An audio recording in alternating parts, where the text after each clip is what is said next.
오랜만에 여러분 앞에 이렇게 나오게 됐습니다. 근본에 훌륭한 형님들이 많이 계신데 저에게 전도 집회 메시지를 증거하라고 부탁을 하셨는데 제가 많이 부담이 됩니다. 여러분들이 기도로 참 성령님께서 큰 역사 일으켜 주셔서 우리 가운데 참 오랫동안 가족들, 친척들 여러분들이 교회에 나오고 계신데도 구원받지 못한 채 오랫동안 계신 분들 근본에 좀 다 구원받았으면 하는 간절함이 있습니다. 성령님이 하시면 그런 일이 일어나겠죠. 제가 하는 것이 아니고 여러분의 기도로 그런 일이 일어날 줄로 믿습니다. 이 시간에는 개인전도 제가 좀 그 유인물을 혹시 나눠드렸나요? 유인물을 한번 좀 나눠주시고요. 이거는 제가 그 개인적으로 가지고 계시면서 메모도 하거나 아니면은 좀 참조로 하시면은 전도하는데 도움이 될 것 같아서 유인물을 하나 드리겠습니다.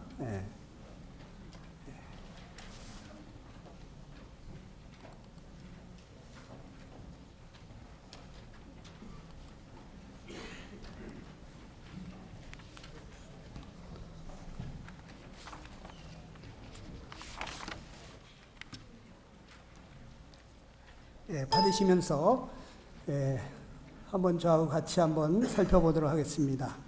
여러분, 성도는 왜 이 땅에 살고 있는가? 이 부분에 대해서 어떻게 생각하세요? 하나님께서 지금 우리 구원해 주신 여러분들 천국에 데리고 가면은 얼마나 좋아요. 이 세상에 아무리 좋은들 천국만 하겠어요? 그렇죠? 그러니까 세상에서 너무 사람이 행복할 때 한 말이 있더라고요. 와, 여기가 천당 같다. 와, 천국이 따로 있겠어? 여기가 천국 같다. 꿈이면 깨지 않았으면 좋겠다고 합니다. 왜 그럴까요? 천국은 너무나 행복하기 때문에. 이 세상에서 아무리 행복해도 천국만 하지 못합니다. 그런데 왜 주님이 나를 구원해 놓으시고 데려가지 아니하실까? 여기에 대해서 어떻게 생각하세요? 제가 일일이 마이크를 가지고 좀 가서 인터뷰를 해야 되지만 여러분 마음속으로 나는 왜 사나? 하나님께서 나를 왜 여기 두고 계신가? 한번 마음속으로 한번 답을 해보시기 바랍니다. 우리 고린도전서 10장 이 말씀 한번 같이 보도록 하겠습니다. 말씀을 여기 앞에 띄워놓을 테니까 이거 같이 한번 읽어보겠습니다. 시작.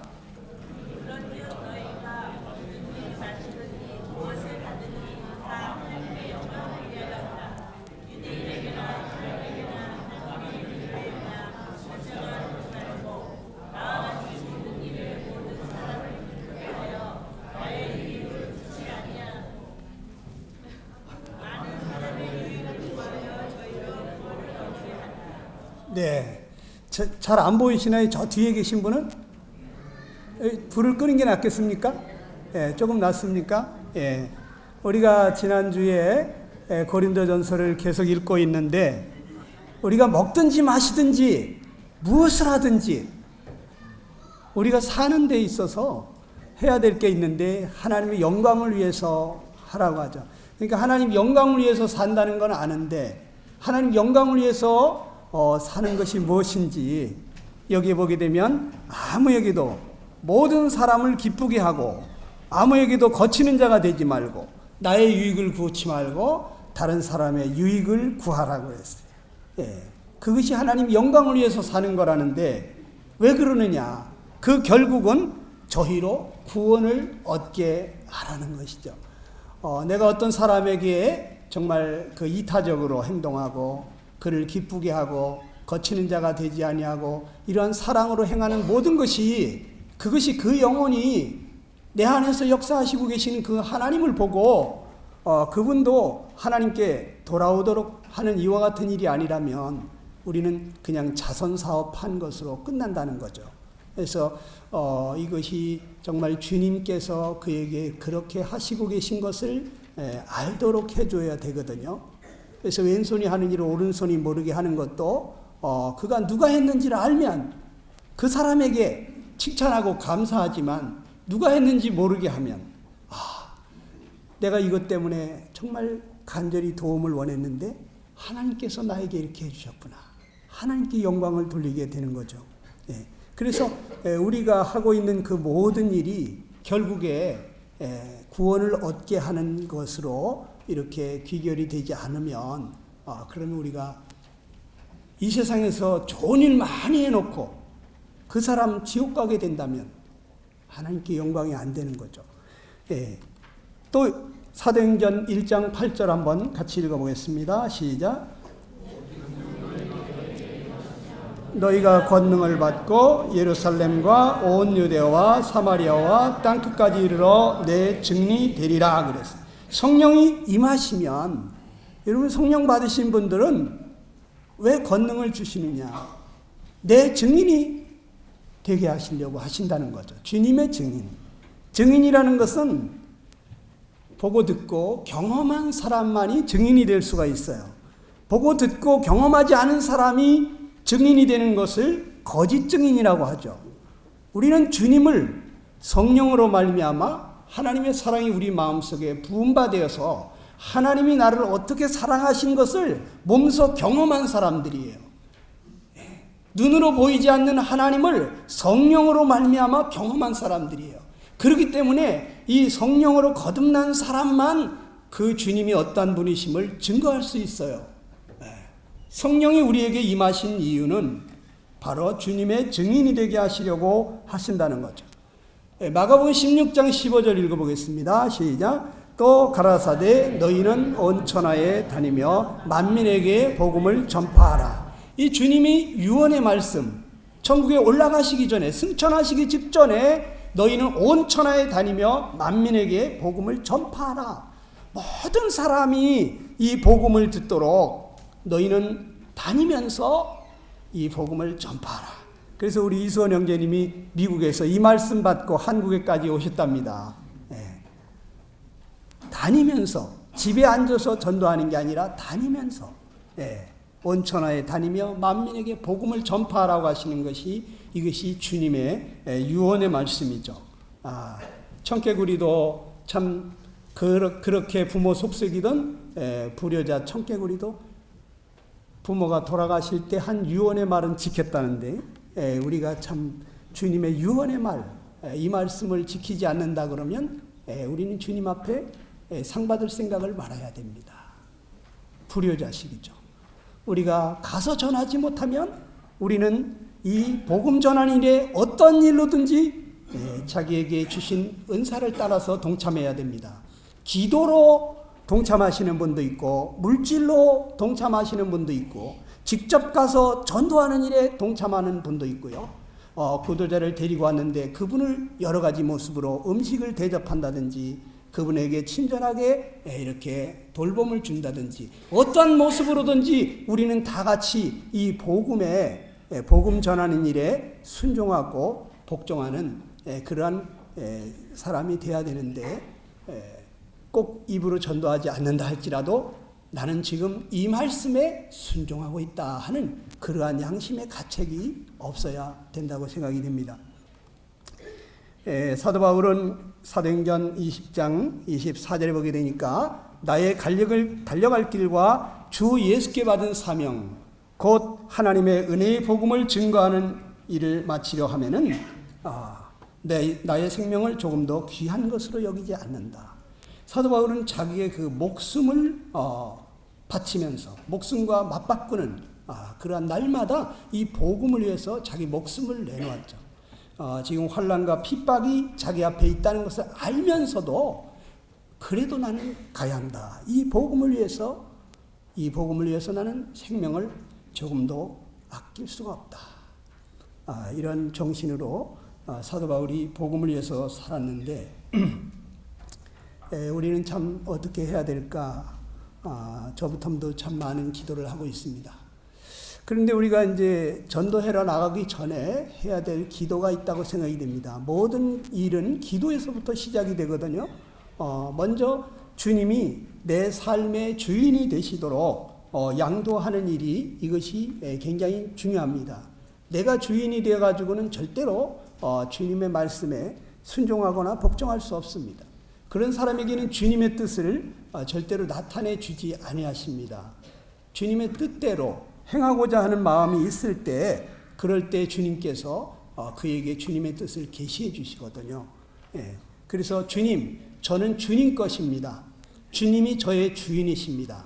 이제는 내가 사는 게 아니고 내 안에 주님이 사시는 것입니다 하면서 주님 앞에 자신을 내어놓고, 주님, 오늘 나를 통해서 만나고 싶어하는 영혼이 있으십니까?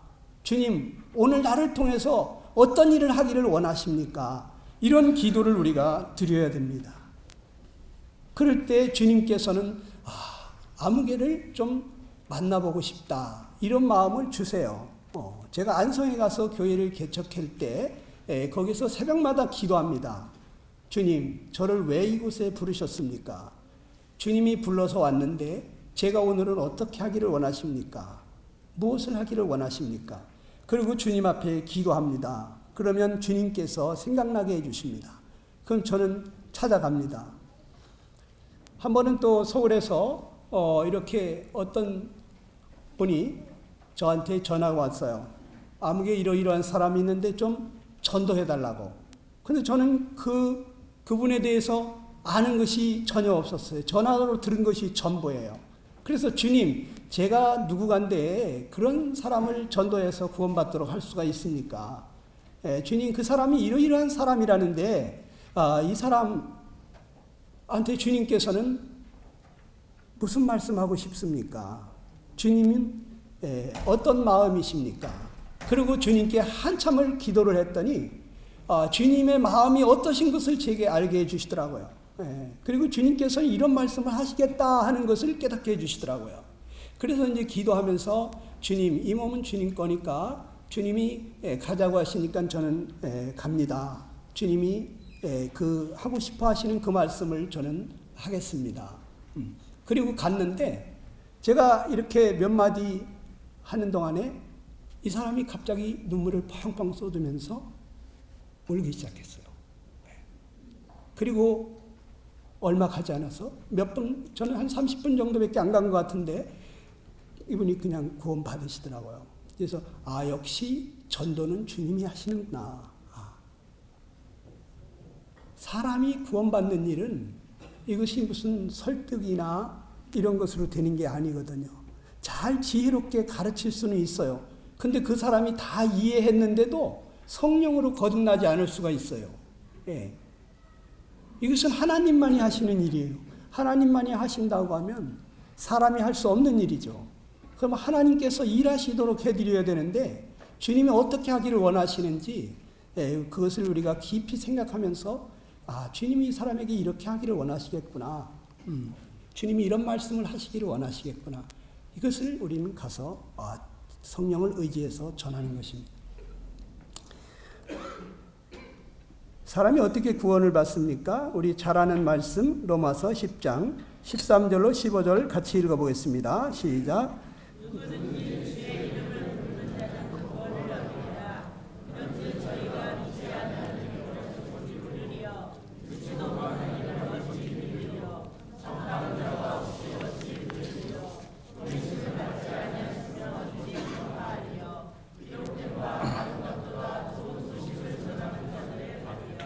이 말씀은 사람이 믿음으로 구원을 받는데 어떻게 사람이 믿게 되느냐 이거예요. 듣지 못하면 믿을 수가 없다는 거죠. 잘 들려줘야죠, 복음을. 그리고 들으려면 누군가가 가서 전파하지 않으면 안 된다는 것이죠. 근데 우리가 가는 것은 주님이 보내시지 않았으면 어떻게 우리가 가겠냐는 거죠.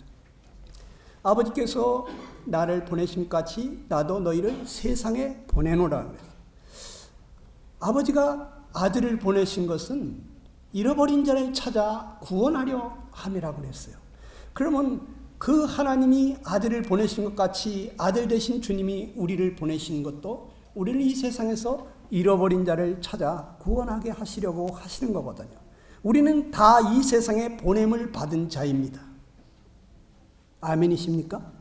예, 우리는 이미 주님께로부터 이 세상에 놔둔 이유가 이 세상에 보냄을 받은 거예요. 예, 하늘나라 우리는 대사들입니다. 사신입니다. 여기에 지금 주님이 하고자 하시는 그 말씀을 전하고 주님이 어떠한 분이심을 증거하는 증인으로 우리가 이 땅에 사는 것입니다. 이 복음을 가지고 가는 사람들을 보고 아름답다 그랬습니다. 아름답도다. 좋은 소식을 전하는 자들의 발이요. 여러분, 주님이 아름답다. 너 정말 아름답다. 이런 얘기 하시면 얼마나 좋겠어요. 그렇죠. 주님이 전도하는 사람 보면서 참 아름답다. 예쁘다. 이렇게 하신다는 거죠.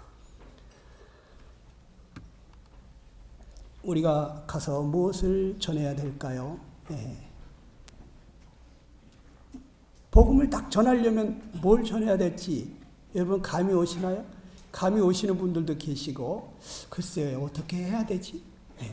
한번 둘이서 손을 잡아보세요. 두 명씩 손을 잡아보세요. 가위바위보를 한번 해보세요.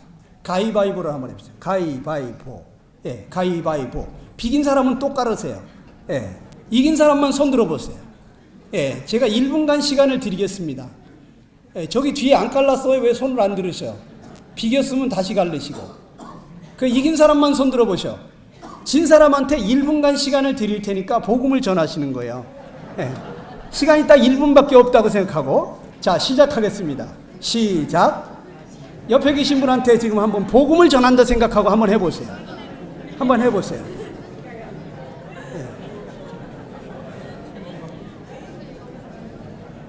네. 열심히 하세요. 진지하게.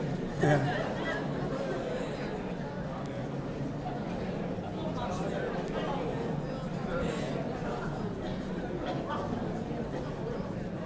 자,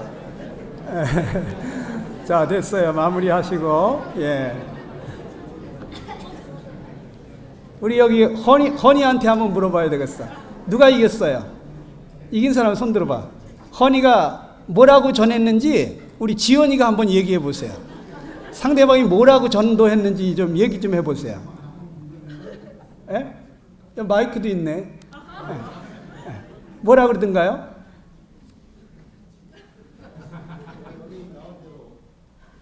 여기 나온 대로 컨닝을 하면서 이거를 굉장히 지혜로운 청년이네요. 예. 예, 좋습니다. 그러면 성경에서 우리가 무엇을 전할 것인지 한번 살펴보도록 하겠습니다. 고린도전서 15장 1절로 4절 다 같이 읽어보겠습니다. 시작.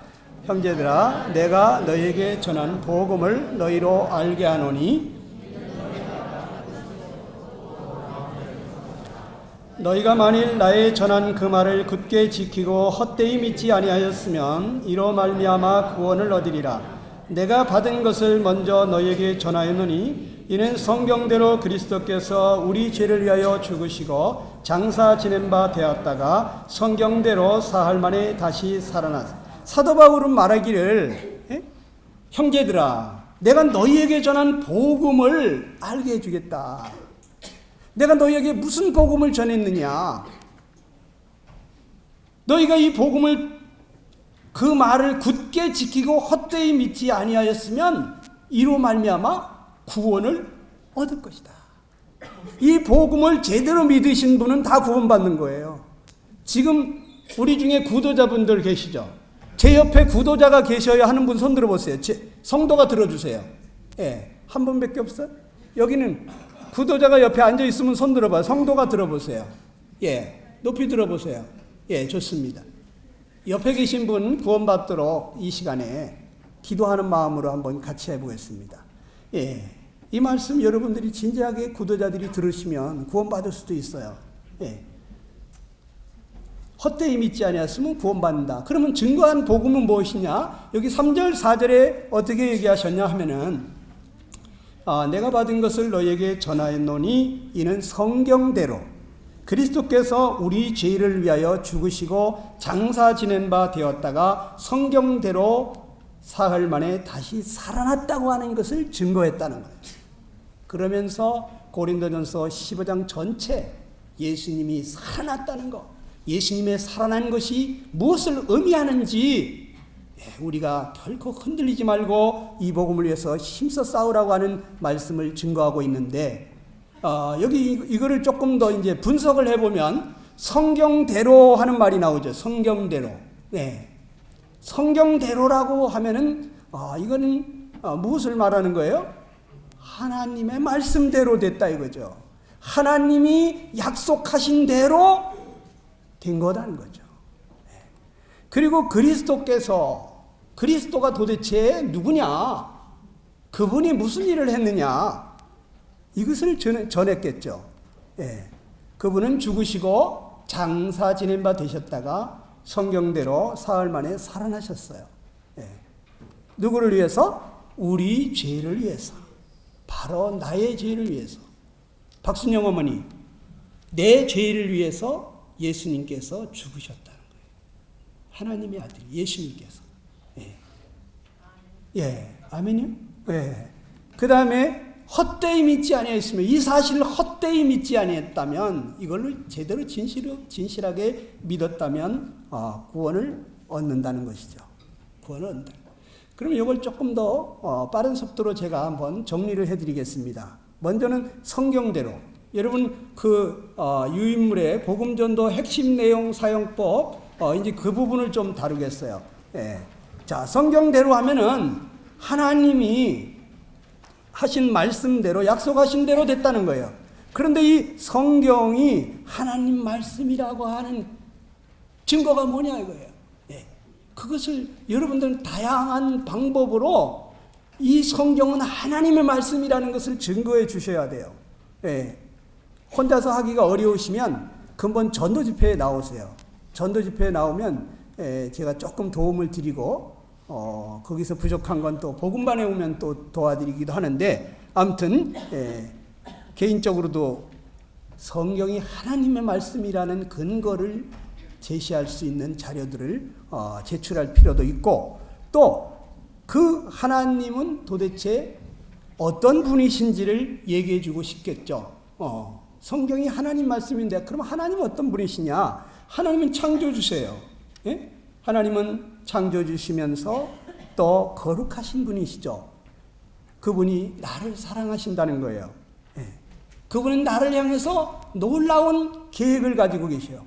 성경에 나에게 어떠한 약속을 하셨는지를 우리가 보여줄 수 있어요. 디도서 1장 2절에 보게 되면 하나님은 창세 전에 우리에게 영생을 주시기로 약속하셨다고 그랬어요.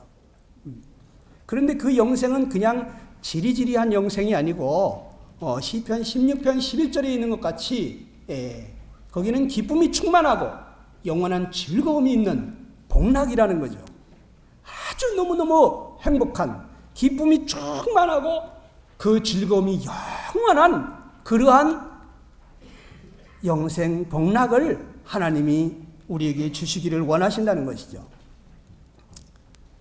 성경대로 얘기할 때 이 성경대로라는 것은 하나님 말씀대로 지금 예수님이 오신 건데, 그런데 이 하나님이 도대체 누구냐, 성경이 누구냐, 이에 대해서 궁금해하시는 분들이 있기 때문에 그 부분을 좀 풀어줄 필요가 있고, 그리고 예수님이 그리스도가 우리 죄를 위하여 죽으셨다고 하니까 도대체 죄가 무엇인지 본인이 죄인이라는 것을 알아야 될 거 아니에요. 그렇죠? 우리가 어떤 죄인이었기에 그리스도께서 죽으셔야만 했는지 그것을 알게 해줘야 되겠죠. 상대방이 죄인임을 절감하지 못할 때 절대 구원의 필요를 구원자를 이렇게 섣불리 소개할 필요가 없습니다. 근데 딱 한 번밖에 이분을 다시 만날 기회가 없다. 그럼 다 얘기해 줘야 돼요. 이 사람한테 다시 복음을 증거할 기회가 없을 수도 있으니까. 그러므로 이제 상대가 구원이 필요한 죄인임을 절감하도록 도와주는 것이 필요하죠.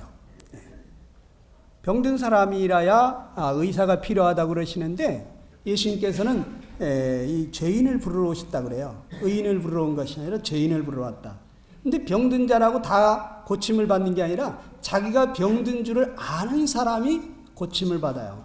자기가 중병에 들은 줄 아는 사람만이 의사를 쫓아가서 살려달라고 그래요.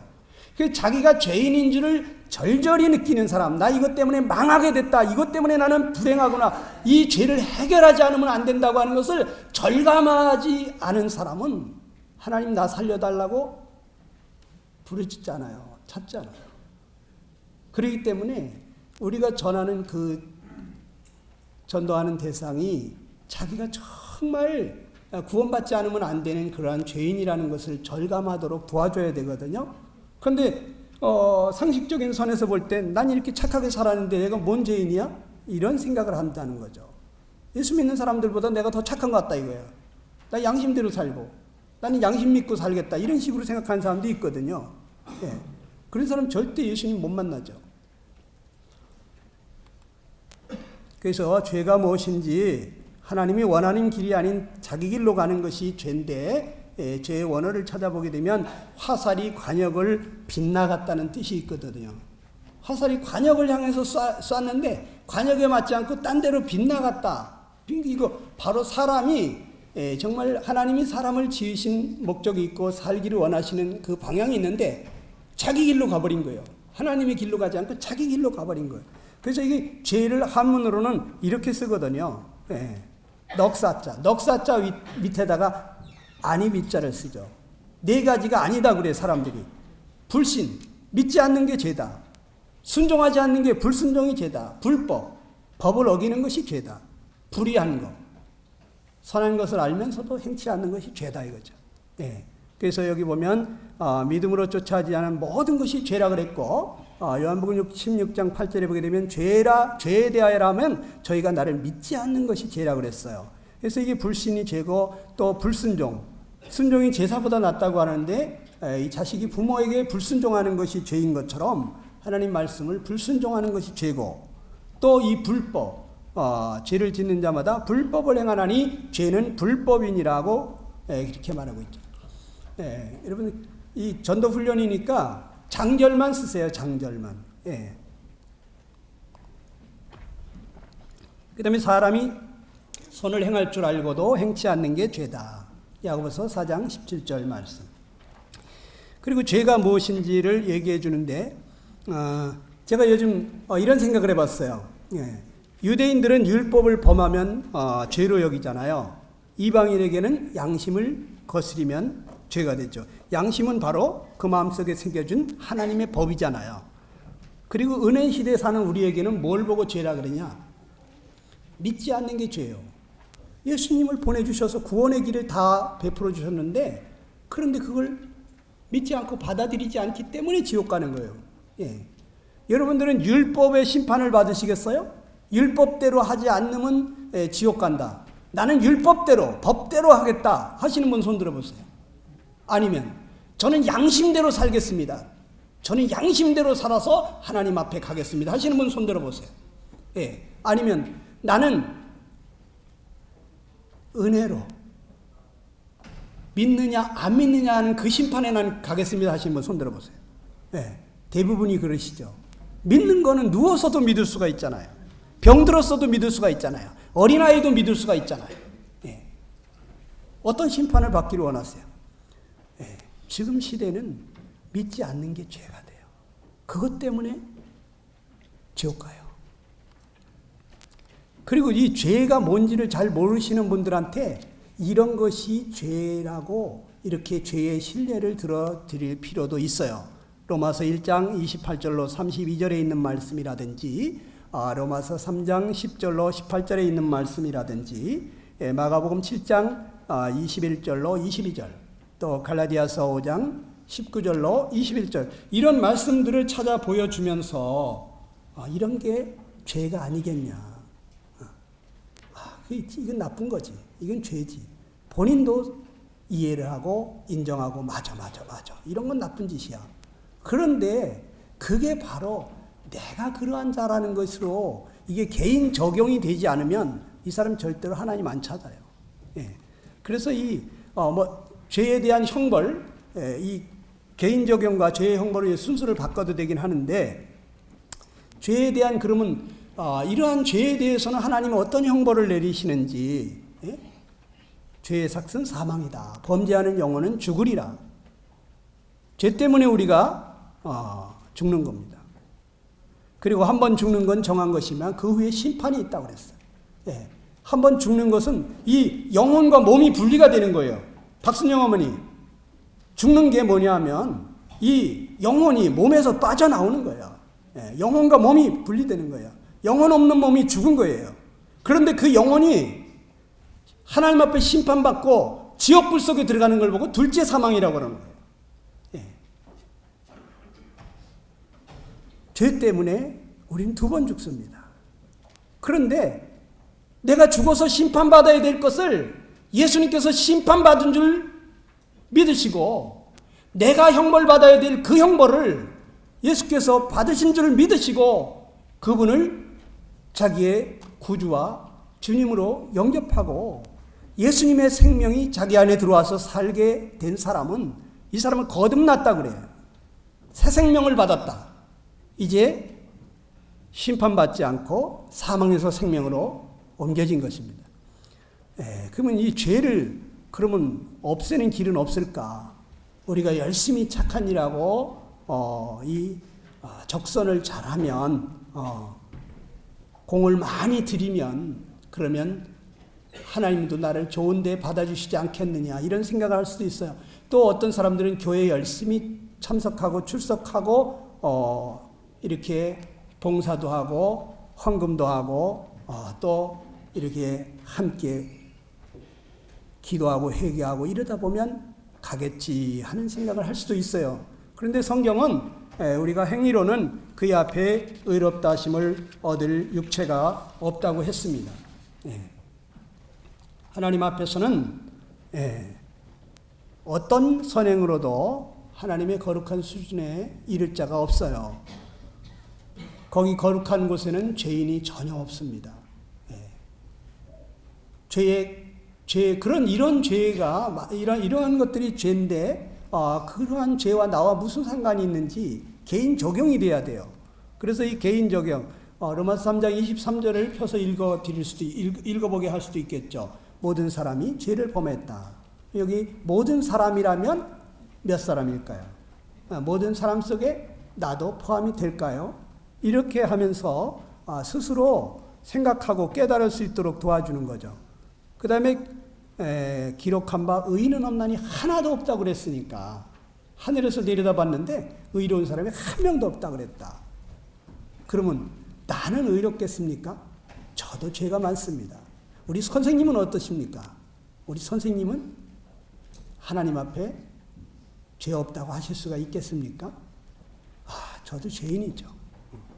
그 본인이 개인 적용이 돼야 돼요. 죄가. 그 다음에 이 죄인인 것을 본인도 알고 죄 때문에 참 이 형벌을 받는 줄도 알고 또 죄를 없애려고 온갖 방법을 다 써도 안 된다는 것을 아는 사람에게 어떻게 해야 되느냐? 회개해야 된다 이거예요. 우리 지금까지 살려두신 이유가 무엇이냐? 하나님의 인자하심이 너를 인도하여 회개케 하심을 알지 못해서 그 인자하심과 용납하심과 길이 참으심의 풍성함을 멸시하느니요 이렇게 말씀하시는데 오늘날까지 하나님께서는 우리 아무개를 사랑하시기 때문에 살려두신 것이다. 회개하고 꼭 천국에 가기를 원하셔서 그러시는 것이다. 그래서 이사야 55장 6절로 7절에 있는 것처럼 하나님을 만날 때가 있다. 지금 만날 절호의 기회인데 하나님이 이렇게 만나게 해주신 것이다. 가까이 계실 때 부르라. 악인은 그 길을 불의한 자는 그 생각을 버리고 여호와께로 돌아오라. 하나님께서 널리 용서하시리라고 하셨습니다. 자기 불의한 것을 버리고 자기의 그 잘못된 생각을 내려놓고 하나님께로 돌아오는 게 회개입니다. 누가복음 13장 5절에 보게 되면 너희도 만일 회개치 아니하면 다 이와 같이 망하리라. 실로암의 망대가 무너져가지고 18사람이 죽었는데 그 사람들이 죄가 더 많은 줄 아느냐? 너도 회개치 아니하면 이와 같은 일이 언제든지 일어날 수 있다. 우리가 회개치 아니하면 망한다는 것을 확실하게 경고해 줄 필요가 있죠. 그리고 성경대로 얘기했고 그리스도께서 우리 죄를 위하여 죽으셨다. 그래서 우리 죄, 내가 어떤 죄인인지에 대한 부분을 이렇게 이제 전도하는 방법을 좀 얘기해 드렸고, 그 다음에 이제 그리스도께서 우리 죄를 위해 죽으셨다는데, 그리스도는 도대체 누굽니까? 그리스도가 무슨 일을 했는지를 알게 해줄 필요가 있겠죠. 그래서 그리스도는 누구라고 그랬습니까? 마가복음 1장 1절에 보게 되면 그리스도는 어떤 분이십니까? 하나님의 아들 예수십니다. 하나님의 아들 예수 그리스도. 예수님, 그리스도는 하나님의 아들 예수님이세요. 그런데 그분은 만물이 다 그로 말미암고 그를 위해서 창조됐다고 하는, 이분은 창조주세요. 창조주. 그로 말미암지 않고서는 지은 것이 하나도 그가 없이는 된 것이 없다고 요한복음 1장 3절에는 그렇게 말해주고 있죠. 요한일서 5장 20절에 보게 되면 우리가 참된 자 곧 그의 아들 예수 그리스도 안에 있는 것이니 그는 참 하나님이요 영생이시라. 요한일서 5장 20절에는 예수님이 참 하나님이라고 그랬어요. 이분이 하나님이에요. 하나님의 아들인데 하나님이라고 그래요. 삼위일체 하나님이신 것을 보여주고 있죠. 고린도후서 5장 21절에 보게 되면 하나님이 죄를 알지도 못하신 자로 우리를 대신해서 죄를 삼으셨다. 예수님은 무죄하신 분이요, 아무 흠이 없으시고 거룩하신 분이죠. 그렇기 때문에 우리 죄인을 대신해서 벌을 받을 수가 있는 거죠.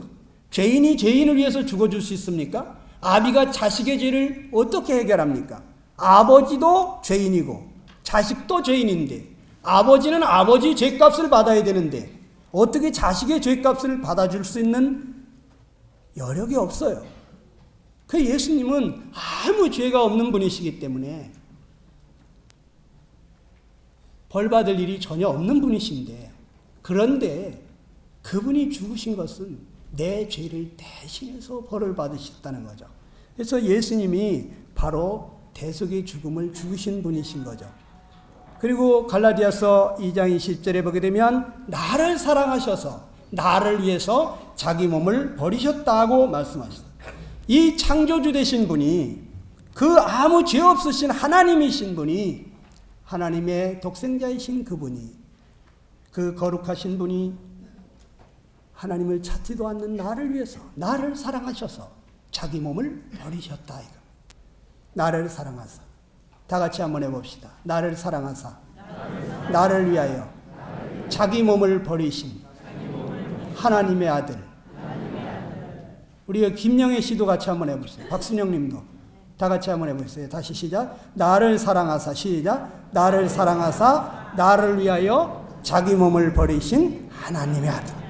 나를 사랑하셔서 나를 위해서 자기 몸을 버리셨다. 누가 나를 사랑하셔서 자기 몸을 버릴 수가 있습니까? 우리 부모도 못하는 일을 하나님이 나를 사랑하셔서 나를 위해서 자기 몸을 버리셨다 이거예요. 그리스도께서 나를 위해서 무슨 일을 해주셨습니까? 성경대로 그리스도께서 우리 죄를 위하여 죽으시고 장사 지낸 바 되었다가 성경대로 사흘 만에 다시 살아나셨는데, 예수님의 죽으심은 왜 죽으신 것이냐? 우리 죄를 위하여 죽은 것이다. 내 죄를 위해서 죽으셨다. 예수님의 이름 자체가 자기 백성을 저희 죄에서 구원할 자라고 하는 뜻을 가지고 있죠.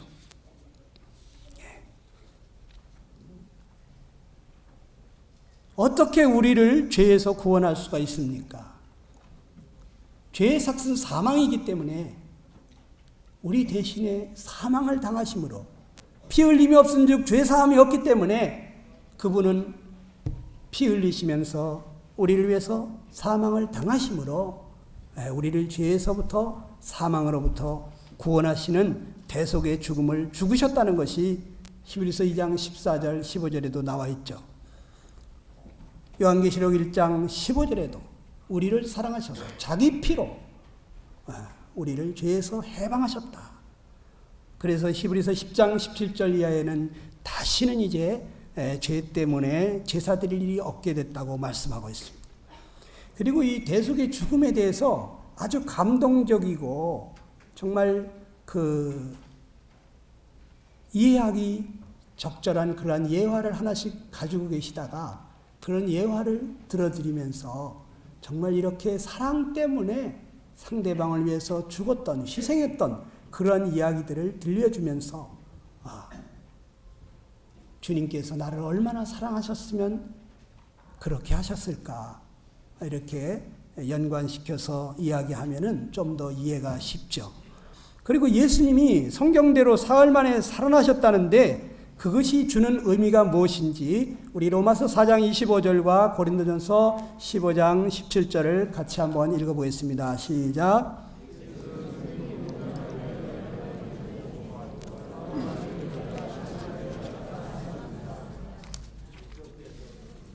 그리스도께서 시작.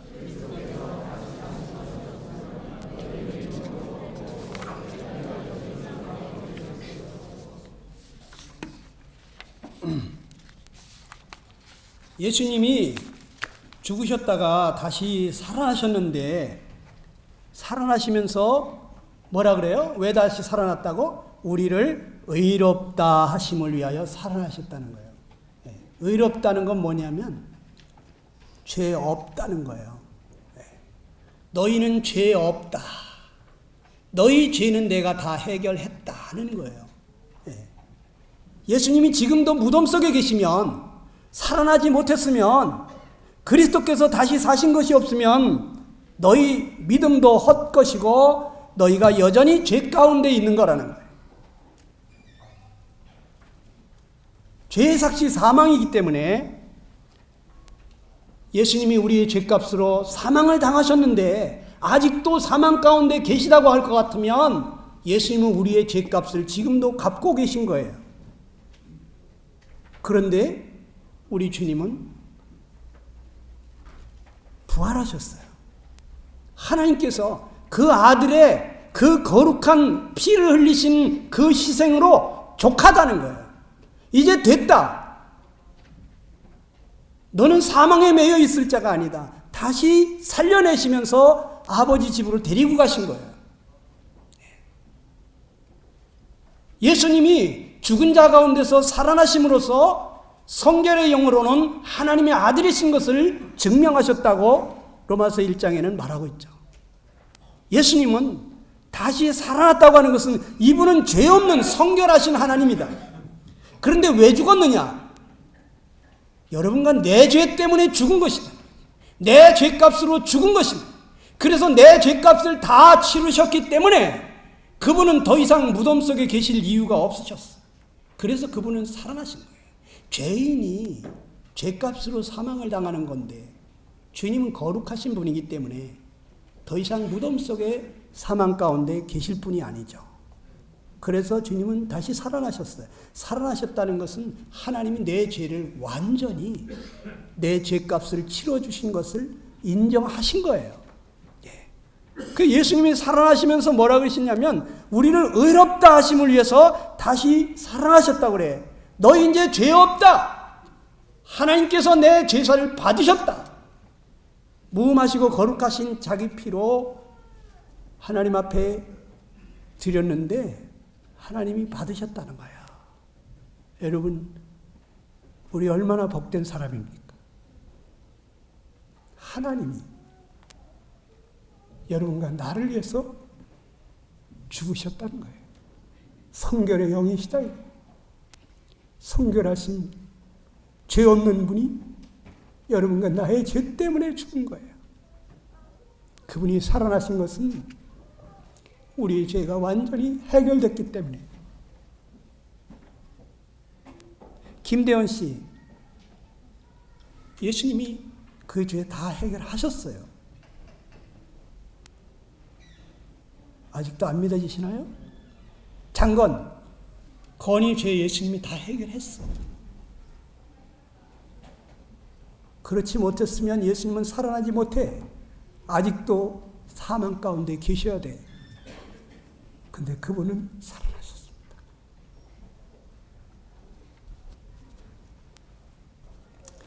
그 예수님이 살아난 것과 나와는 무슨 관계가 있습니까? 로마서 14장에 보니까 우리가 살아도 주를 위하여 죽어도 주를 위하여 죽나니 우리가 죽어도 주를 위하여 죽나니 사나 죽으나 주의 것이다 그랬어요. 이제는 우리 주님의 것이다. 하나님이 값주고 사셨어요. 자기 아들을 핏값으로 지불하고 우리를 사셨어요.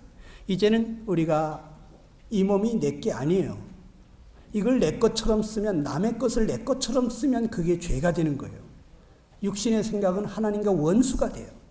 내 마음대로 쓰면 이게 바로 하나님과 원수 맺는 거예요. 우리가 하나님과 원수 맺으면서 살 일은 없잖아요.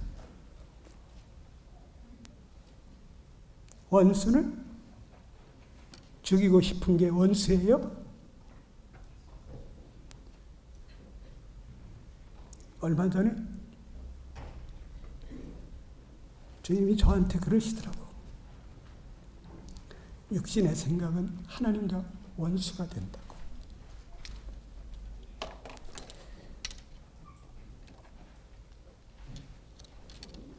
나도 모르게 내 생각대로, 내 마음대로 살고 있는 때가 많이 있었겠구나.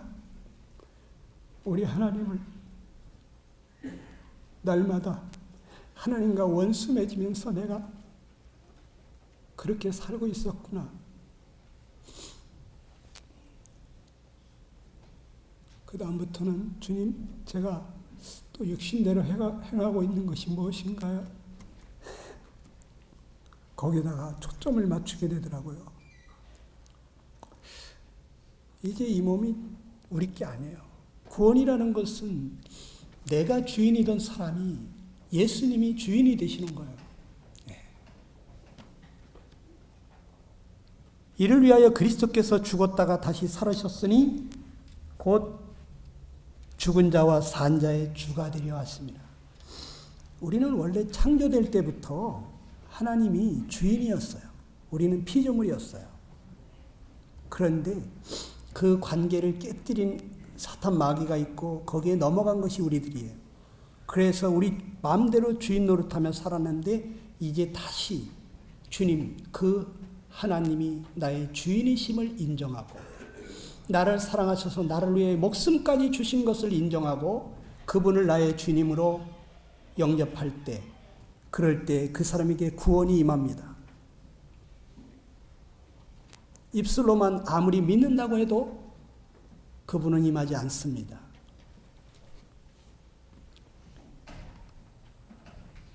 이것을 헛되이 믿지 아니었으면 이로 말미암아 구원을 얻으리라 했어요. 구원받기 위해서 우리가 내가 해야 할 일은 딱 한 가지뿐이에요. 믿음입니다. 믿음. 믿음이 무엇인지 또 얘기를 해줘야 되겠죠. 요한복음 1장 12절에 보게 되면 영접하는 자 곧 그 이름을 믿는 자라고 그랬어요. 영접하는 것이 믿는 거예요. 신랑과 신부가 서로를 받아들이듯이 나는 죽는 날까지 당신만 사랑하겠다. 나는 죽는 날까지 당신만 나의 지아비로 모시겠다. 이러면서 신랑과 신부가 서로를 받아들이듯이 우리가 예수님을 나의 신랑으로, 나의 남편으로, 지아비로, 나의 주님으로, 주인으로 받아들이게 될 때 그분은 기쁨으로 들어오시는 겁니다. 왜? 먼저 나를 사랑하시고 계셨잖아요. 목숨까지 버려가면서 나를 사랑하신 분인데 내가 그분을 사랑한다고 제 마음속에 오셔서 죽는 날까지 나의 주가 되시라고 모셔드리는데 왜 그분이 내 마음 가운데 오지 않으시겠어요? 오십니다. 그런데 맨날 이 머리로다가만 듣고 입만 가지고 믿는다고 하니까 절대로 속지 않으시죠. 그런 사람하고 누가 결혼하겠어요? 입만 가지고 사랑한다고 하는데 유경이는 그런 사람하고 결혼하겠어? 응? 절대로 안 하지. 진짜 사랑하는 사람하고 결혼하지. 말로만 사랑. 주님은 안 속아요. 그래서 어떻게 믿느냐. 요한계시록 3장 20절에 보게 되니까 마음을 무는 것이 이게 영접한다는 것이 문을 여는 것으로 내 음성을 듣고 문을 열면 주님은 지금 문 밖에 있다 이거예요. 문 밖에 계시기 때문에 문을 열어야 돼. 인격적이신 분이기 때문에 강제로 들어오질 않아. 내가 문을 열어야 들어와. 나를 사랑하는 주 예수님. 제가 죄인입니다. 내 죄 때문에 십자가에 대신 죽어주신 것 정말 감사합니다. 지금 제 마음속에 주님으로 오십시오. 이걸 진실한 마음으로 기도할 때 주님 오세요. 입을 벌리지 않아도 이 마음이면 그냥 임하세요.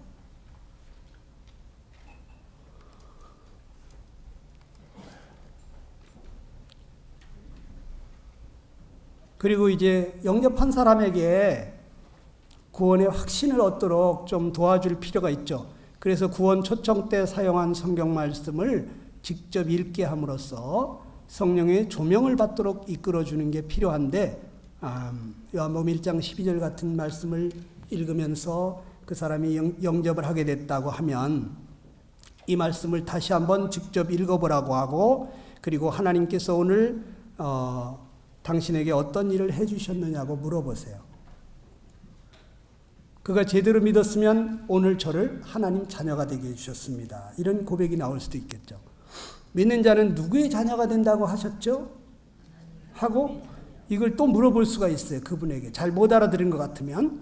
그래서 예나 아니오로 대답하지 못하게 정말 깊이 생각해야지만이 답변이 나올 수 있는 의문사 의문문으로다가 질문을 하는 거예요. 그래서 아무개 씨는 누구의 자녀인가요? 하나님의 자녀죠. 그 성경 보면은 아무개 씨는 하나님과 어떤 관계인가요? 부자 관계죠. 부자 관계죠. 아무개 씨는 하나님을 누구라고 부르게 되었나요?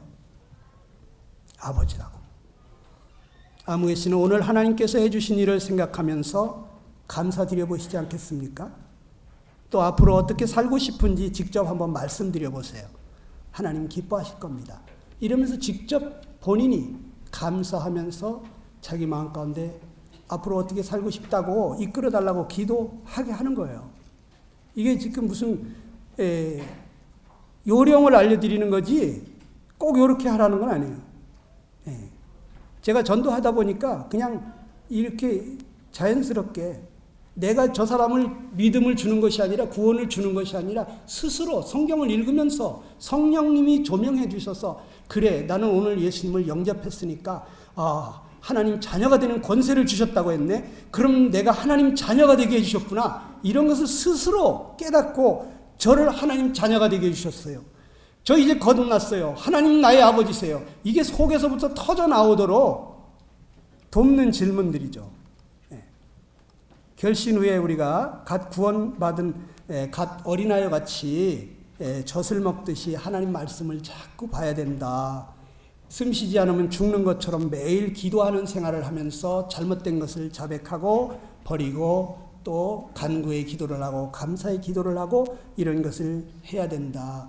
또 어린 자녀가 가정생활하지 않으면 고아가 되고 병들고 죽는 것처럼 이 하나님의 교회에 오면은 여기 언니 오빠 아버지 어머니 같은 분들이 많이 계시니까 그분들의 돌봄을 받으면서 자라야 된다고 교회 출석을 잘 권유해 주시고 또 이 어린아이가 걸음마에서부터 계속 기기도 하고 뛰기도 하고 운동해야지만이 튼튼하게 자라듯이 하나님 말씀을 이것을 순종을 해야 그리고 이 기쁜 소식을 다른 사람에게 전도해야 그래야지 우리가 영적으로 튼튼하게 자란다고 하는 것을 이렇게 격려해 줄 필요가 있죠.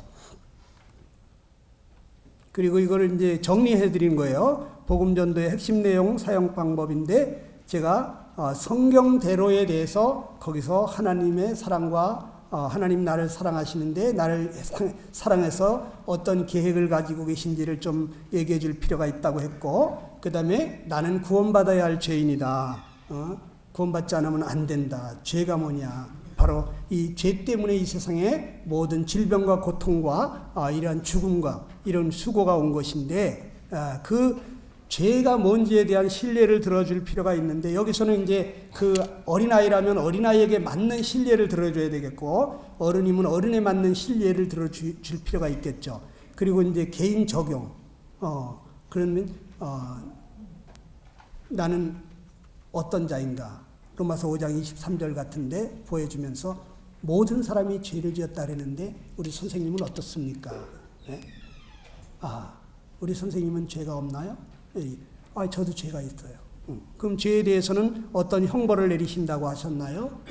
네? 죄를 없애는 길이 있을까요? 어떻게 하면 이 죄를 해결할 수 있을까요? 같이 고민해 보면서 들어보면서 그런데 성경에는 그렇게 해가지고는 행위로는 안 된다고 써있는데 왜? 하나님 수준이 높기 때문에. 그리고 우리가 해결할 길은 바로 회개하고 예수님을 믿는 길인데 예수님만이 우리의 구원의 길이 된다. 그래서 예수님이 누구신지, 왜 죽으셨는지, 왜 부활하셨는지 그것을 알려줄 필요가 있고 나는 예수님을 이제 믿기만 하면 되는데 그 믿는 것이 무엇인지 요한복음 1장 12절 같은 그러한 복음 성경 구절 어떻게 하면 구원받는다고 이 인간이 뭘 하면은 어떻게 구원한다. 주 예수를 믿으라. 그러면 너와 내 집이 구원을 얻으리라. 그러면 내가 할 일은 주 예수를 믿는 거예요. 그러면 구원을 얻는다 그랬으니까.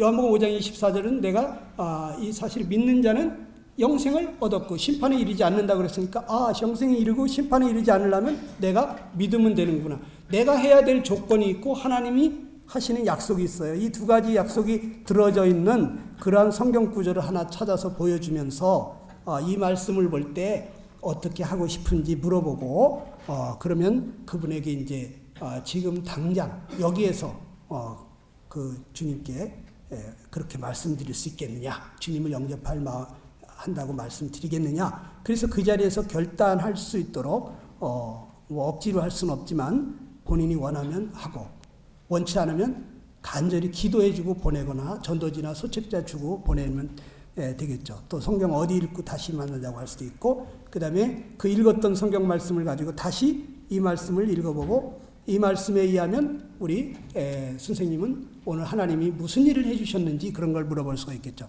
그래서 상대방의 그 상태를 파악하고 거기서부터 시작하라 그랬는데 이건 무슨 말이냐면 내가 어떤 사람을 지금 전도하려고 그러는데 여기 1번에 대해서는 이분이 다 믿고 있어. 그럼 1번을 할 필요가 없어요. 근데 2번에 걸렸어. 이분이 아직 개인 적용이 안 되고 죄 때문에 절감하지가 않아. 그러면 이 죄 때문에 망하게 된 사실을 더 깊이 들어가야 돼요. 여기 2번서부터 시작해야 될 사람이 있어요. 또 어떤 사람은 2번까지는 다 돼 있어. 자기가 정말 죄인이라는 걸 알아. 그런데 자기 행위로다가 자꾸 이렇게 나가는 사람들이 있어요. 그런 사람은 3번으로 또 넘어가야 돼. 3번. 이렇게 또 확신이 흔들리는 사람은 4번. 이렇게 해서 그 사람의 상태에 맞게 시작을 하셔야 돼요. 무조건 1번서부터 들어가는 건 아니고 그리고 구원 상담할 때는 여기 지금 써드린 것처럼 이러한 상담 질문 요령을 참조로 해서 처음에 사람을 만나면 하나님께서 지금 여기서 이 자리에서 무엇을 해주시기를 원하세요? 하고 물어볼 수가 있다는 거죠. 그리고 이분이 죄가 무엇인지 알고 있는지 또 어떤 죄인이라고 생각하고 있는지 이게 전부 다 질문들은 가만히 생각해 보면 여러분들이 이해를 할 수가 있을 거예요. 이분에게는 맨 처음 질문은 누구에게나 좋아요. 복음 듣고 나서 하나님께서 지금 여기서 무엇을 해주셨으면 좋겠습니까? 하고 물어볼 때 그 사람의 상태를 알 수가 있어요. 뭐 때문에 손을 들었는지, 뭐 때문에 남아있는지, 뭐가 궁금한지 거기에 맞게 그 사람 상태에서부터 전도를 가시는 겁니다. 그리고 노상에서 이제 오늘 전도지 배포할 때 이 9가지를 이렇게 써놨는데 한번 읽어보고 마치겠습니다. 오늘 점심 잡숫고 전도지 들고 나가야죠. 우리 전도지 6,000장을 인쇄를 해놓으셨는데 각 부서별로 지금 전도지 돌리는 시간이 있어요. 한번 1 하면 여러분들이 읽으시겠습니다. 1 2 3 성경 전도지 메모장만 가지고 4 5 6 예를 들어서 읽어보세요. 시작. 아주 귀한 내용이 들어있으니 꼭 한번 읽어보세요. 그리고 금요일 저녁부터 있는 특별 집회에 나오셔서 큰 은혜 받으시기 바랍니다. 안녕히 가세요. 이렇게 하라는 거죠. 7, 8, 9,